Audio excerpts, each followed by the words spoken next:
All right, everybody, we are here with Tyquon Harden. He is featured on the We the People single that just came out, and we're going to ask a few questions, learn a little bit about his music. So that's the style here. We're going to be releasing singles. After every single, we're going to interview whatever artist is contributing to it and learn a bit about them, their music. And again, the goal here is each artist is a god in their own right. They each have their own special power. I've known Ty for a while now, and probably, wow, geez, I don't know, 16, 17 years at this point. Yeah. And he's got monster vocals, both harsh and singing. He's got just such a beautiful voice. So we wanted to have him on the first track.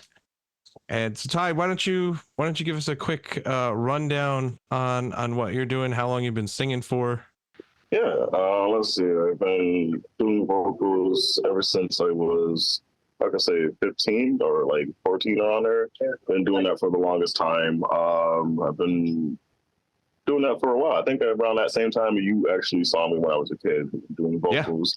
Yeah. And you looked at me and you were like, don't give up. Don't ever stop doing what you're doing, dear Lord. I think what was it? I took a train to come all the way up there to come see you the first time when everything else over at your old house. And that was fun. That was really fun. And that day actually inspired me a lot more to actually push and learn how to play guitar and learn everything else. And I was like, yeah. And I think I was there with one of my other friends, Cameron, and he was there. And you guys were like, yeah. Yeah, we were jamming on the guitars, and you were just doing that. What? Now I know we've all been metalheads for a long time. Did you learn to sing first, or did you learn to scream first? I learned to sing first, and then I ended up embarrassingly learning how to scream. Mainly because I was just a kid at that time, and so everybody was like, "Oh wow," everybody. I was like listening to like Linkin Park at that time or something, and it was like, "Oh yeah, you listen to this." So I was like, "Oh, that guy makes that same noise I make when I play when I was a kid. I used to make these noises," and they were like this. Wait, do it, and I did it, and they were like this, and it was like that's screaming. That's just screaming. I was just like, people get paid for this. Hey. But well, I mean, yours has evolved a lot too. I mean, do you have any? I think there's a lot of people out there that try to scream and end up hurting their voice, and there's a lot to do it, safely. And as you've done it more, I know in some of the local bands that you've been in, and I've gone to some local shows. You've gone from crazy lows, but you also work on your highs and stuff. So you have quite a range for screaming. Do you find that, like, how important is it for people to really understand the safety of that? I think it's very important for people to understand how to way to use like their diaphragm and how to way to know their body from doing it. Like, don't overstretch yourself. And I get it that you want to hear like or sound like people that you're probably looking up to, but I will say that not everybody's going to fit that criteria of doing it. So try to lean into what you think you're good at. And the best advice I've ever gotten was for singing and screaming is don't try to sing. What was it? It was do not try to go ahead and sing with the to the song or the stuff like that. Okay, everybody sings to the song, so they're trying to match up with it. So sing with it. So find the harmony or things like that and sing around there. Don't try to match it.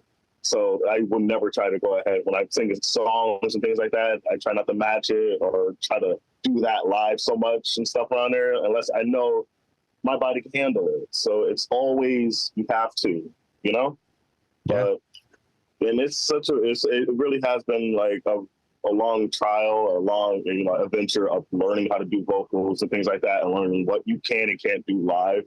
And I get it that everybody wants to go ahead and do that live and everything else and make new sounds and everything else. I was like, yeah, that's cool. But sometimes it takes one little slip up and that will mess up your whole performance throughout the whole thing.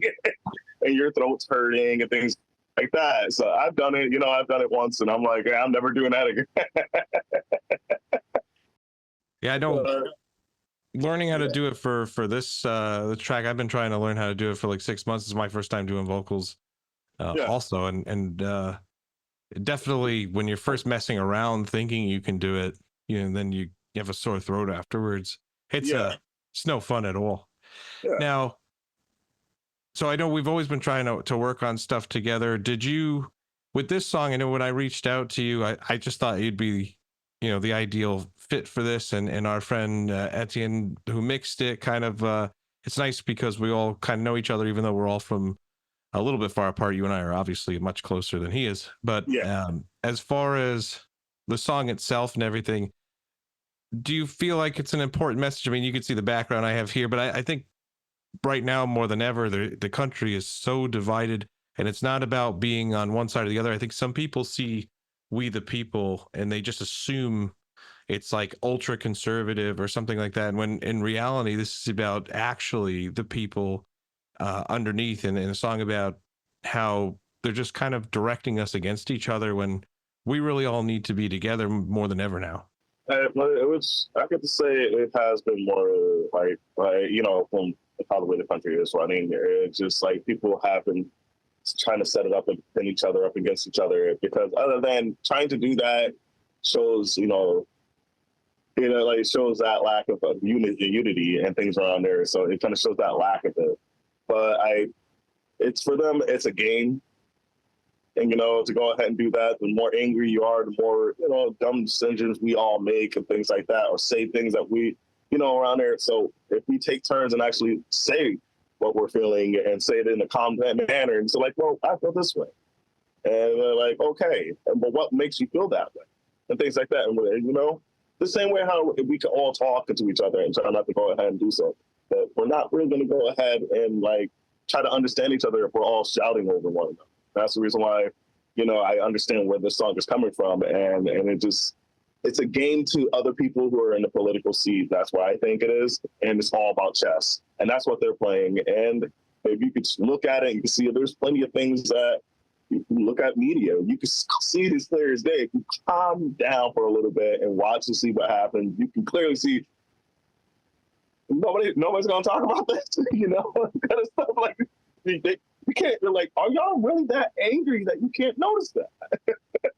Yeah, that's kind of where it's come from. In fact, you touched on a few things that some of the lyrics in the very beginning about being pawns, and you're saying chess match, and like that's a lot of the same feelings or the inspiration for this, regardless of what side you're on politically. We're all here together. We all have to care about each other. If God forbid something ever happened, another terrorist attack, it's not like you would only help somebody with your same viewpoints. We're all Americans. We're all in this together, and people of any country really, or people of the world. We're all citizens of the world, and I think that it's important to understand that even though we're different, it doesn't mean we can't be together.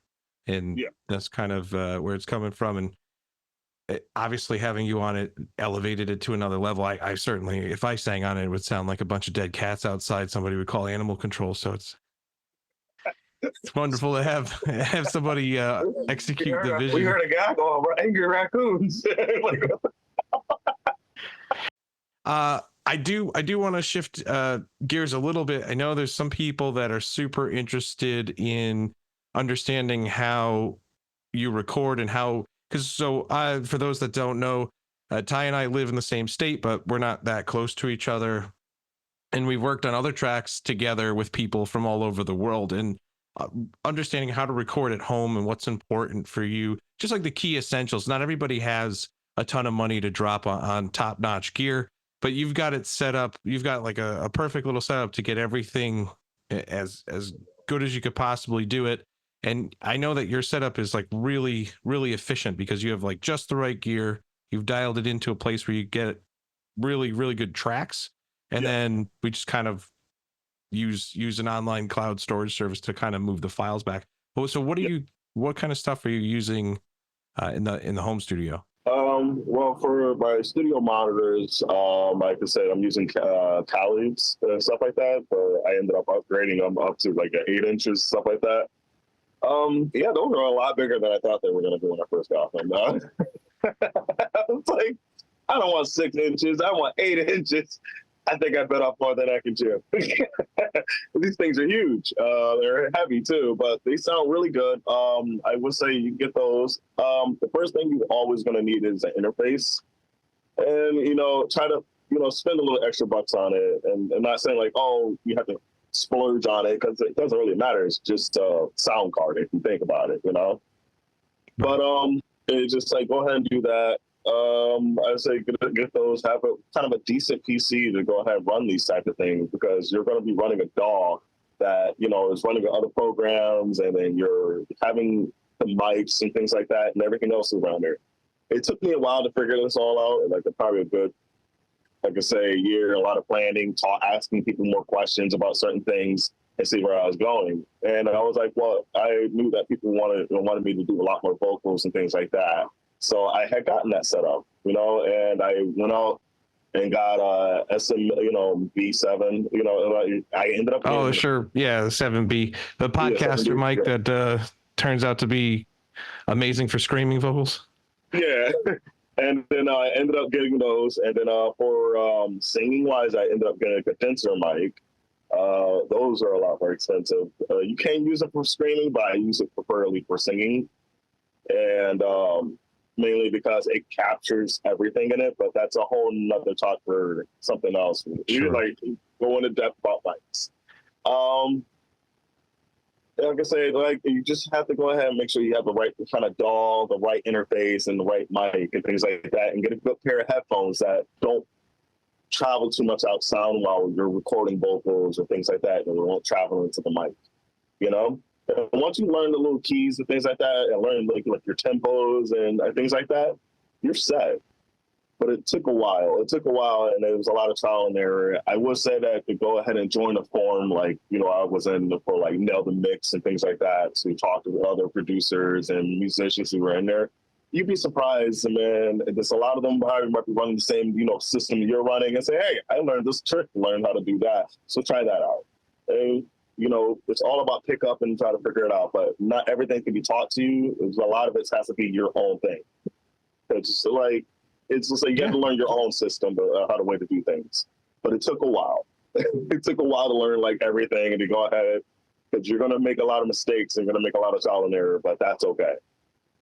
Oh yeah, and the same thing. Learning to record guitar and then bass, and thinking that bass was the same as guitar. And there's a lot of nuances, and like you said, there's a lot of things you can learn online. It's helpful if you're trying to figure out how to put stuff together. But for example, for the people that are watching this video, Ty sent over really perfect stems that we were able to work with. Sometimes when you work with people remotely, they don't match certain things about the session. So there's a whole bunch of different parameters when you record a session. You need to kind of make sure that who's ever engineering it and whoever you're collaborating with, that all of your session settings match theirs, so that it's recording at the same bit rate and things like that. So it's important to kind of learn this stuff, and Nail the Mix and those kinds of programs are fantastic for learning that kind of stuff. And I think that you don't need to have a huge budget, like Ty, like you said, you've upgraded the monitors over the years. Obviously the headphones matter, obviously the microphone matters, and then, you know, whatever you get for an interface. Some people will spend a lot of money on a microphone and then cheap out on an interface, and then you lose some of the value of that microphone because the interface is not really capable of kind of conveying that, or might have a noisy preamp and stuff like that. So I think that's all a great point. But you don't need to spend a ton of money. You can just get get the mic, get the interface. There's DAWs out there that are cheap, like Reaper. I think it's like, what is it, $70 now or something? It's not even that expensive. I would say Reaper. I think why I understand everybody loves Reaper, because it's more suitable. You could change the whole skin of it to something else. But yeah, everybody seems to love it. Is that what you're using now? No, I'm using Studio One, but I'm thinking about actually moving over to Cubase, because I realize it's more universal for everybody. Right. And I was just like, and plus I'm kind of getting a little angry with Studio One, so I'm like, all right, I'm done with you guys. Well, that's kind of interesting too. So in the recording process, and we'll put some more videos up of some of the other recording process stuff, but I recorded into Pro Tools. You're using Studio One. When we set to set, he did it in Cubase, so the final like mix master is in Cubase. All this stuff, again, it's important that you make sure everything matches, because then you can just bounce it into any system you want and everything is still compatible. So that's something I think is super important. So I'm just going to switch gears back to current music stuff. So I know that you're involved in a lot of projects. A lot of people work with you on side. I know, like me, reaching out for one-off stuff as well as bands that you're currently playing. So what are you involved with right now? What's active for you? What's active right now is two bands I work with. One is a deathcore band, and the other one's a beatdown band. I play bass in both of those and do backup vocals and help with the writing around there.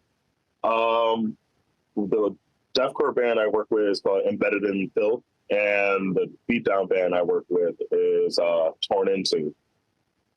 And so, yeah, they're pretty good bands and stuff right around there. It's always been fun, and it's always, a bunch of, gear nuts and stuff like that, or into the gear and things like that, like, oh, we should be using this or things like that. And I'm like, it's like, yeah, I'm just here playing music.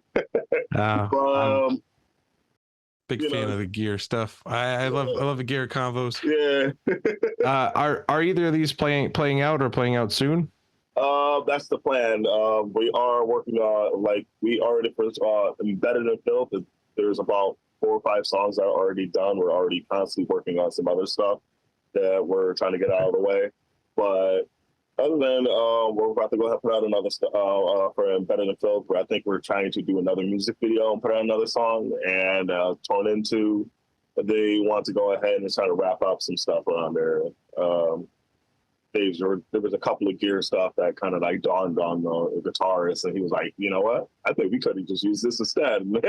So, there you go. Yeah, I did something, and he was like, wait, that's a good idea. But it's fun stuff around there. I enjoy it, but I'm hoping that we get to play shows soon. Like, that's the big, for them, that's the big thing at the end of the game for them, to start playing shows and put themselves out there and try to get things going around there. It's been a while since I played a show, but I always love it. So yeah, COVID derailed a lot. I know you were working with War Effort too, and then all that stuff happened. So yeah, is there a place where people can follow your stuff that you'd prefer that we send them to? I can of course link to it on the video, but would you prefer like a Instagram, Facebook? What kind of? I would say like Instagram or anything. I'm usually on there. I'm kind of just like chilling on there half of the time.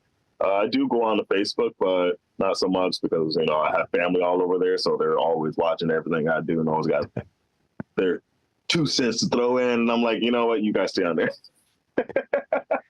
All right, then we'll make sure that people can find you on the gram, as they say. Yeah.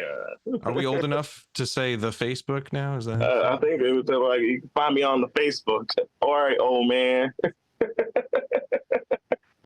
All right. Before I let you go, what is your biggest piece of advice from the whole musical journey that you've had from when we were younger all the way up till now? Out of all the headaches that you've run into and mistakes you've made, what is the key thing that you want somebody that's coming up or kind of exploring music to know? It's going to be hard, but nothing in life has ever been easy. And the biggest advice I can give you is, it's easy said, but then harder to apply. Just don't beat yourself up. Just keep on keeping on. Yep. I know that releasing this song, we've gotten some positive feedback from the people pre-release that we've shared it with. But we know those people, and I'm sure, so they love us. I'm sure somebody in the comments is gonna tell me everything I did wrong on guitar, how poorly that you programmed the drums, how terrible your voice is, and it's coming. But that doesn't mean that you shouldn't play music, and you should always remember that. I love that advice, because without that advice, it's very easy to get discouraged and kind of stop. Some people are terrible in the beginning, and then they end up being fantastic musicians because they keep trial and error. Yeah, it's sometimes it's digging to get to pull the talent out. Sometimes you're not comfortable expressing yourself that way. So I think that's awesome advice. Yeah. All right, brother. I appreciate having you on. Maybe we'll do another song again in the future, and we'll be following to keep up to date on the other bands, and I'll make it out to a show when you guys are playing out. Yeah, definitely. Just let me know everything around there, okay? Absolutely.